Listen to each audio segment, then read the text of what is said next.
भी ले लेता है। तो दोस्तों उम्मीद करता हूँ कि ये चीज़ आपको समझ में आई होगी। अब बात आती है कि हमारी बॉडी में जो चेंजेस आते हैं वो होते कैसे हैं। देखिए, जब ये प्रोडक्ट आपकी बॉडी में जाएगा तो ये सफाई का काम करता है। जब आपकी बॉडी में जाकर ये इस गंदगी को बाहर फेंकने का काम करेगा तो ये बैड बैक्टीरियाज जो होते हैं ये बहुत ज़्यादा विचलित हो जाते हैं और ये इधर उधर भागने की कोशिश करते हैं। और जब ये भागने की कोशिश करते हैं तो आपकी बॉडी के अंदर डिस्टर्बेंस पैदा होता है, आपके सिर में दर्द होना स्टार्ट होगा।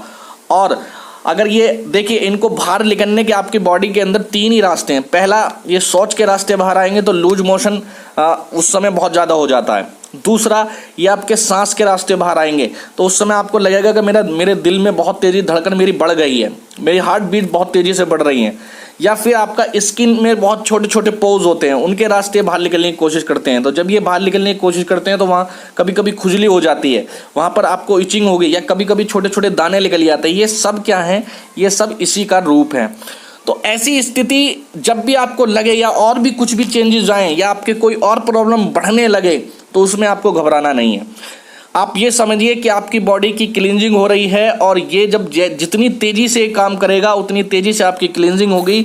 और वो आपके लिए एक ऐसा फेज़ होता है जहां आपको ये समझना चाहिए कि मैं और मेरी बॉडी इस समय बिल्कुल ठीक हो रहे हैं। तो उसको आप थोड़ा सा वहाँ पर सब्र रखिए। ये किसी प्रकार के कोई साइड इफ़ेक्ट नहीं है, बॉडी में इस प्रोडक्ट का कोई भी साइड इफ़ेक्ट नहीं है, आपको कोई ज़्यादा डिस्टर्बेंस नहीं होगा इससे। ये सब नॉर्मल प्रक्रिया है, इसको हीलिंग प्रोसेस बोलते हैं। जब आप नेचुरल कोई भी चीज़ लेंगे तो आपकी बॉडी अपने आप को हीलिंग करती है, सफाई करती है अपनी, तो उस समय ये सारे चेंजेस आपकी बॉडी में दिखाई देते हैं।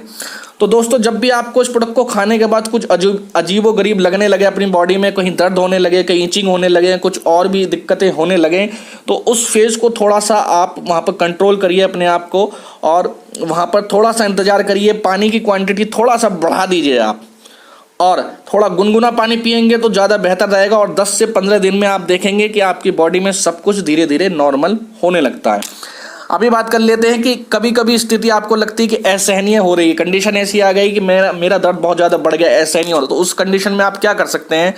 तो वहाँ पर आपको कुछ नहीं करना है, आप एलोपैथ की किसी मेडिसिन को यूज़ कर सकते हैं अपने किसी भी प्रोसेस को कंट्रोल करने के लिए, पेन को कंट्रोल करने के लिए, खुजली को कंट्रोल करने के लिए आप दिन में एक टैबलेट कोई इस्तेमाल कर सकते हैं। इसके अलावा आपको लग रहा है कि ये प्रोसेस थोड़ा लंबा जा रहा है तो अपनी डोज को घटा बढ़ा सकते हैं आप। अगर आप 4 कैप्सूल डेली ले रहे हैं तो उसको 3 करिए, 3 ले रहे हैं तो 2 करिए, 2 ले रहे हैं तो 1 कैप्सूल करिए।